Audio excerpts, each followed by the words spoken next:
Assalamualaikum warahmatullahi wabarakatuh. Nama saya Ani Zaidah. So, Ani akan buat sedikit sharing berkenaan dengan plan terbaru dalam perubatan takaful, iaitu perubatan aspirasi. So, plan ni diperkenalkan untuk selesaikan masalah kita lah. Nak hantar anak dekat tempat belajar yang lagi bagus, nak retire without worry, maksudnya ada duit persaraan yang cukup, nak bebas hutang, nak pergi haji, nak pergi umrah. Kita ada banyak impian kan, tapi mungkin benda-benda tu tak tercapai kalau kita tak susun kita punya financial kan. So mungkin ada risiko-risiko ataupun ujian-ujian di tengahnya yang kita tak mampu nak handle. Tapi dengan perubatan aspirasi ni, benda ni boleh tercapai. Aspirasi kita, impian kita boleh tercapai. Perubatan aspirasi ni ditawarkan banyak benefits yang boleh bantu kita untuk capai kita punya goals. So insyaAllah saya akan buat sharing apa dia punya benefit-benefit. Dan mungkin kita boleh consider lah tempat ni untuk bantu kita capai kita punya goals di kemudian hari. Okay, so ini benefit yang ada dekat perubatan aspirasi. Kenapa saya kata produk ni antara yang the best yang ada dekat perubatan takaful sekarang? Sebabnya benda-benda ni. So, boleh pay attention kepada benefit dia. So, yang pertama adalah bayaran tunai tahunan. Maksudnya bermula tahun kedua sampailah akhir tempoh polisi kita akan dapat cash payout. So cash payout tu kita boleh pilih sama ada kita nak ambil terus ataupun kita pilih untuk reinvest dekat Prudential. Okay, so banyak mana tu depends kepada kita punya perlindungan asas yang kita letak. So dia bermula tahun kedua sampai tahun akhir kan, sampai tahun akhir. So minimum 3% daripada perlindungan asas dan maksimum adalah 99% daripada jumlah perlindungan asas. Okay, so banyak tu lah. Okay, so yang kedua adalah perlindungan hayat. Okay, perlindungan hayat ni maksudnya kita akan dilindungi kalau berlaku kematian ataupun kalau berlaku lumpuh, hilang upaya kekal. So jumlah perlindungan asas minimum yang kita boleh letak 15,000. Okay, so itulah kalau berlaku kematian, waris akan dapat 15,000 perlindungan asas tu secara hibah. Okay, lepas tu kalau berlaku kematian disebabkan accident, kita akan dapat extra 100%. So maksudnya kalau kita ambil 15,000 dapat 30,000 lah. Okay, lepas tu akan ada juga khairat kematian sebanyak RM3,000. Alright. So yang ketiga benefit dia adalah potensi pelaburan lebih tinggi. Potensi pelaburan lebih tinggi ni saya kata macam tu sebabnya kita boleh pilih untuk dapat higher return. Kalau kita letak another benefit, kita letak duit yang lebih dekat takaful saver. So dekat takaful saver tu kita boleh pilih lah untuk letak lagi banyak duit kat situ so that kita dapat higher return. Okay, so dana pelaburan yang kita boleh pilih ada 7. So kalau misalkan kita nak tahu apa dana pelaburan tu, boleh contact lagi lah. Boleh saya ceritakan lagi lanjut. So yang ni saya ringkas sahaja, saya akan cerita. Okay, lepas tu seterusnya adalah flexibility. Flexibility ni maksudnya kalau medical card plan, kita tak boleh pilih kita nak bayar berapa cepat. Maksudnya kalau plan medical card kita boleh bayar continuously sampailah umur 70 kan. Tapi yang ni kita boleh pilih, kita nak cover, kita nak take kita punya tempoh matang tu 30 tahun ke atau 20 tahun ke ataupun 15 tahun. And then kita boleh pilih pula tempoh bayaran kita. Kita nak lagi pendek ataupun kita nak bayar maksud contoh kita boleh pilih tempoh matang 30 tahun.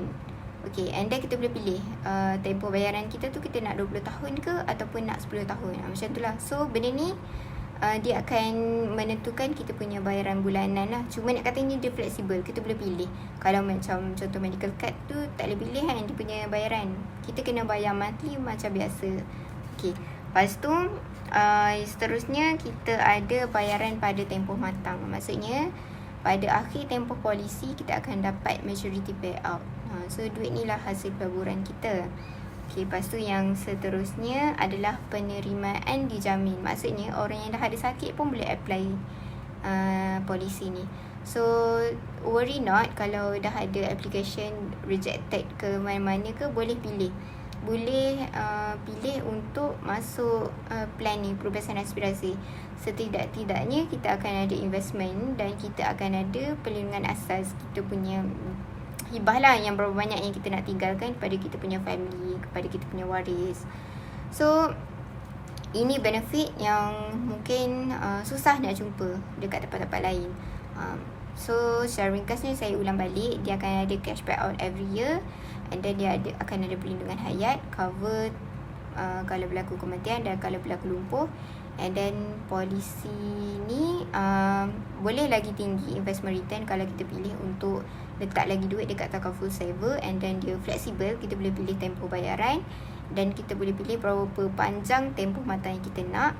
Okay, and then dia akan ada maturity payout ataupun bayaran pada tempoh matang hasil investment kita, dan penerimaan dijamin, maksudnya sakit pun boleh apply kita punya polisi perubatan aspirasi. Alright, so ini untuk Ani punya klien. Ani hanya share contoh pengiraan lah yang kita mungkin boleh dapat bila kita menyimpan dekat perubatan aspirasi. So untuk perempuan yang berumur 28 tahun, pampasan kematian dia ambil minimum je RM15,000. Sebabnya dia dah ada existing plan dekat existing pampasan kematian lah dekat plan-plan lain. Okay, lepas tu maksud dia pilih, Ani consider untuk dia pilih sama ada dia nak ambil 20 tahun ataupun 10 tahun tempoh bayar. Okay, tapi tempoh matang samalah 30 tahun. Maksudnya pada dia umur 58, dia punya polisi tamat. Okay, so pada tempoh matang tu, ini nilai yang akan dia dapat maturity payout. Okay, and then nilai bayaran tunai dia, maksudnya every year akan dapat cash value tu sama, sebabnya dia punya pampasan kan sama. So kita punya nilai bayaran tahunan tu depends, berapa banyak tu depends kepada kita punya pampasan kematian. Okay, and then so banyak ini yang dibayar dan dia akan dapat return banyak ni. Okay, so ini banyak ni dia bayar, dia akan dapat return banyak ni. Okay, sebabnya dia punya return ni tinggi sikit, sebabnya dia pilih untuk cash payout tu dia tak ambil, dan dia pilih untuk reinvest balik dekat Prudential. So kalau misal kata dia pilih untuk ambil cash payout tu, dia tak nak reinvest balik, so boleh tambah dua ni je lah. So tu total yang akan dia dapat. So better lah daripada dia simpan sendiri kan, daripada dia simpan sendiri. So yang ni lagi bagus. Lagipun bila kita menyimpan dekat perubatan aspirasi, apa-apa sahaja yang kita buat ni, pampasan kematian kita ataupun hasil investment kita ni, kalau berlaku apa-apa, waris akan terus dapat secara hibah. Dia tak akan lalu proses pengurusan harta pusaka lah. Okay, lepas tu yang kedua, kalau kena sakit kritikal ataupun kalau kena lumpuh, polisi ni akan terus di-wavekan dan Prudential akan ambil alih untuk continue bayar kita punya polisi sampai tempoh matang. So maksudnya kita akan ada garanti hibah dan garanti investment lah yang berterusan untuk kita. So itu perkongsian ringkas ni berkenaan dengan plan terbaru yang ada dekat perubatan takaful. Memang sangat-sangat bagus plan ni. Memang kalau orang yang susah nak menyimpan sendiri, better buat for saving dekat sini. So plan ni insyaAllah akan dapat gandakan kita punya simpanan. So waris akan dapat secara hibah kalau berlaku apa-apa kepada kita, dan garanti investment yang berterusan sekiranya berlaku sakit kritikal ataupun lumpuh. So boleh kontak Ani 0136372844 kalau nak tanya lagi lanjut berkenaan dengan plan ni yang mungkin kita tak mampu nak share panjang dalam video yang pendek ni. Itu sahaja. Sekian, terima kasih.